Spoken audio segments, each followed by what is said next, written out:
Further further important ये कि further further further further. सबसे पहले जनाब अली देखते हैं परवेज़ खटक साहब का मामला, क्या फरमाइएगा इनके बारे में? सीनियर सीजन पॉलिटिशियन, एक बहुत मैच्योर सियासतदान जिन्होंने KPK में कभी नहीं हुआ आज तक, लेकिन दूसरी दफ़ा PTI की हुकूमत जो है इलेक्ट होकर आई, बड़ा क्रेडिट। लेकिन अगर डिफेंस मिनिस्ट्री उनको देना पोर्टफोलियो कुछ समझ में नहीं आया, इसलिए कि उनकी KPK की सियासत तक बड़ी कमांड है। एक सियासतदान के तौर पे वो जैसे ना तोड़ जोड़ और वो सारा CM उनकी मर्ज़ी के आए, PM के ना चाहते हुए या PM ने किसी और शख्स का नाम लिया, लेकिन फिर अपॉइंट उसी शख्स को किया जिसका के पल्ला भारी था, क्योंकि परवेज़ खटक साहब उस तरफ थे। लेकिन कुछ उनकी कारकर्दगी नहीं नजर आई डिफेंस मिनिस्ट्री में। लेकिन KPK दोबारा जितवाया और फेडरेशन में भी जीतने में परवेज़ खटक साहब का हाथ था, तो ये तो उनकी नेगेटिव भी आया।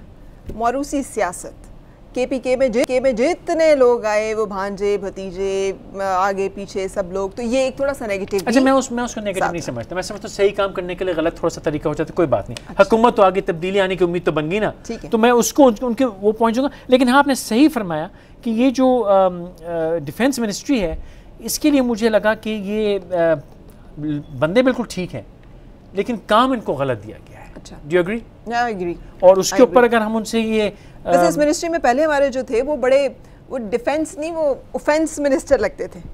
हाँ, ख्वाजा आसिफ साहब, उनके बयानात जो हैं बड़े धुआंधार होते थे, बड़ी खामोश गुजरा इनका ये 100 दिन, तो बिल्कुल इन्होंने कोई बात नहीं की। वो ऑफेंस मिनिस्टर, ऑफेंसिव मिनिस्टर भी थे। हाँ। और ये भी कहा जा सकता है कि उनको लगाने का मकसद ही फौज को इरिटेट करना था, क्योंकि ख्वाजा आसिफ के बयानात असेंबली में, हाउसेस में जो बड़े ख़तरनाक उनकी स्टेटमेंट्स थी और वो दी हुई थी, ऐसे डिस्प्यूटेड शख्स को डिफेंस में लगाना बड़ा डिस्प्यूटेबल था। लेकिन वो तो चलो, सिविल मिलिट्री रिलेशंस का एक पेज पे रहना और सिविल मिलिट्री डिवाइड जहाँ इतनी ज़्यादा रही उस मुल्क में, वहाँ पे ये मिनिस्ट्री इस लिहाज से बहुत अहम है कि ये बहुत सारे मामला बिगाड़ भी सकती है। सो हम ये भी एज देंगे कि 100 दिन बखैर आफियत गुजरे, वो जो गुडी रिलेशनशिप है वो उसी तरह से चल रहा है, चला आ रहा है, करतारपुर के बॉर्डर खुलने तक हमने देखा। सो ये एक बड़ा प्लस है। इसमें लाइक टू ऐड कि इस वक्त जो सिविल मिलिट्री रिलेशनशिप एक पेज पे है, उसमें शायद खटक साहब का कोई कमाल नहीं है, वो वैसे भी होनी थी, लेकिन क्योंकि इन्होंने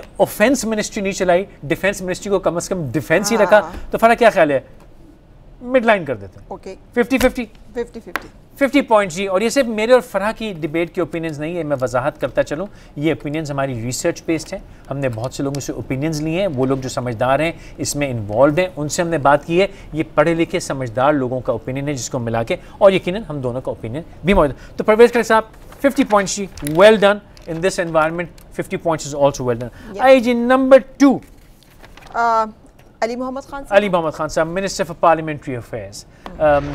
शरीफ नफ्स इंसान, नरम खू, नरम तबीयत और बहुत मामला फ़हम, ज़ीरक, एक डिप्लोमेटिक, एक डेमोक्रेटिक अंदाज उनका नजर आया। खासतौर पर अभी रिसेंटली वो जो एक डिबेट चली थी, प्राइम मिनिस्टर ने काबीना में क्या कहा, क्या उन्होंने चेयरमैन सेनेट के बारे में बात की, नहीं की।